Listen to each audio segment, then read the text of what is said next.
요한계시록 22장 1절에서 5절까지의 말씀입니다. 제가 대표로 봉독합니다. 또 그가 수정같이 맑은 생명수의 강을 내게 보이니 하나님과 및 어린 양의 보좌로부터 나와서 길 가운데로 흐르더라.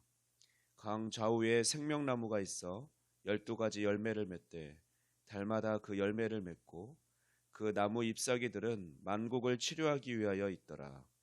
다시 저주가 없으며 하나님과 그 어린 양의 보좌가 그 가운데에 있으리니 그의 종들이 그를 섬기며 그의 얼굴을 볼 터이요 그의 이름도 그들의 이마에 있으리라. 다시 밤이 없겠고 등불과 햇빛이 쓸데없으니 이는 주 하나님이 그들에게 빛이심이라. 그들이 세세토록 왕노릇 하리로다. 아멘. 이제 오늘 본문은 요한이 새 예루살렘에서 본 세 번째 환상으로 생명수 강의 환상입니다. 요한계시록은 이제 마지막으로 그 성 안에 있는 사람들이 누리는 풍요로움의 그런 복을 묘사하고 있습니다. 앞선 본문에서 요한의 시선이 새 예루살렘 전체적인 부분에 있었다면 이제 오늘 본문에서는 요한의 시선이 하나님과 및 그 어린 양의 보좌에서 흘러나오는 생명수의 강에 초점이 맞춰져 있습니다. 생명수가 하나님과 어린 양의 보좌에서 흘러나오는 이 이미지는 먼저는 우리가 창세기에서 창세기 2장 10절 말씀 보면 에덴 동산에서 흘러나와서 네 갈래로 강이 나누어지는 그 이미지와 또 에스겔에서 성전 문지방에서 물이 흘러나와서 아라비아에 생명을 불어넣을 것을 예언한 그 말씀의 이미지, 이 두 가지 이미지가 함께 사용되었습니다. 그래서 강이 에덴에서 발원한 것과 또 물이 성전 문지방에서 문지방 밑에서 흘러나온다고 한 것, 그리고 오늘 본문에 하나님과 및 어린 양의 보좌로부터 또 흘러나온다는 이 이미지는 모두 동일한 것입니다. 성전과 보좌는 하나님의 거룩하신 임재의 장소의 중심이기 때문에 그렇습니다. 생명수가 닿으면 물이 회복됩니다. 그래서 거기는 생명나무만 있고 사망은 더 이상 자리를 할 수가 없습니다. 요한이 본 이 환상을 이해하는 그 근원적인 이미지는 에덴 동산이고 여기서 우리는 종말이지만 이제 마지막 때이지만 그것이 하나님의 처음 창조하신 그 창조와 연결되는 것을 보게 됩니다.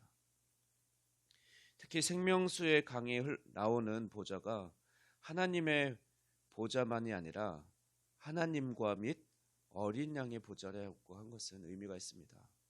성부 하나님뿐만 아니라 성자 하나님, 예수님의 보좌에서도 생명수 강이 흘러나온다고 한 것은 예수님께서 이 땅에서 공생의 기간 동안에 자신을 믿는 자에게, 예수님을 믿는 자에게 영원히 목마르지 않는 생수를 주겠다라고 약속하셨었는데 그 약속이 성취된 것을 또 이렇게 상징적으로, 이미지적으로도 표현해 주시고 계신 것입니다. 생명수의 강이 흘러나오는 하나님과 어린 양의 보좌에는 예전의 저주가, 이전에 있던 아담의 타락으로부터 있었던 그 저주가 제거되는 장소이고 또 보시기에 좋았더라던 그 처음 창조를 회복하는 장소입니다. 이어서 2절 말씀을 보면 요한은 새 예루살렘 거리 중앙으로 생명수 강이 흐르고 그 강 좌우에 생명나무가 있는 것을 보게 됩니다. 에덴 동산에서는 생명나무가 한 그루가 있었는데 그것과는 다르게 새 예루살렘에서는 강 좌우에 생명나무 여러 나무가 있습니다. 그리고 그 생명나무는 달마다 12가지 열매를 맺으며 또 그 잎사귀들은 만국을 치료하기 위해 존재한다라고 기록하고 있습니다. 만국을 치유하는 그 잎사귀는 만국이 아마 적그리스도의 통치와 또 하나님께서 세상에 내리신 심판 때문에 받은 그 상처들을 치유할 것입니다. 이제 다시는 상처받는 일이 없고 또한 어떤 질병이나 사망이나 고통이 없을 것입니다. 이제 3절에서 5절 말씀은 생명이 있는 곳에 나타날 복을 언급하고 있습니다. 첫 번째 복은 3절 전반부 말씀으로 아담의 범죄로부터 타락한 인간과 또 전체 피조물에게 내려졌던 그 저주가 제거되는 복입니다. 저주를 제거하신 사건은 예수 그리스도께서 십자가 능력으로, 십자가 사건으로 예수 그리스도 안에서 일어났습니다. 그리스도께서 세상에 오셔서 우리를 위하여 저주를 받은 바 되사 율법의 저주에서 우리를 속량하셨기 때문에 그렇습니다. 그리고 그 절정은 이제 새 하늘과 새 땅에서 이루어질 것입니다. 두 번째 복은 3절 하반절 말씀으로 하나님과 어린 양의 보좌가 새 예루살렘에 자리하고 성도들이 하나님을 예배하는 복입니다. 성도들은 하나님의 종들로서 하나님을 섬기고 또한 동시에 왕의 자격으로 영원히 다스릴 것입니다. 섬김은 제사장에게 속한 일이고 또 왕의 자격으로 영원히 다스릴 것입니다. 구약시대의 대제사장이 이마에 여호와께 성결이라고 쓴 패를 두르고 하나님을 섬기던 것처럼 성도들은 이마에 하나님의 이름을 새기고 또 하나님을 섬길 것입니다. 세 번째 복은 4절 말씀으로 성도들이 주님의 얼굴을 보는 것입니다. 구약시대에는 그 모세만 하나님을 뵐 수 있었고 또 성도들은 이스라엘 백성들은 그조차 그 하나님을 봄으로써 그 반사된 얻게 된 그 빛에 모세 얼굴에서 빛나는 그 빛조차도 볼 수가 없었습니다. 사실 하나님을 보면 죽을 수밖에 없었기 때문에 그랬죠. 그런데 그날에는 이제 모두가 주의 얼굴을 뵐 수 있는 그런 복이 그들에게 임할 것입니다. 우리가 그날에 주님의 얼굴을 뵐 수 있다라는 것이죠. 주의 얼굴을 본다는 것은 이제 모든 의심과 불확실함과 또한 무지함을 하나님께서 다 몰아내 주시고 아주 분명하게 당신을 알게 하시고 보여주시다는 것입니다. 얼굴과 얼굴을 마주 대하듯이 하나님과 성도들 사이에 가로막혀 있는 것이 이제는 더 이상 없고 하나님을 볼 수 있다라는 것은 아마 모든 복 중에서 가장 큰 복이 될 것입니다.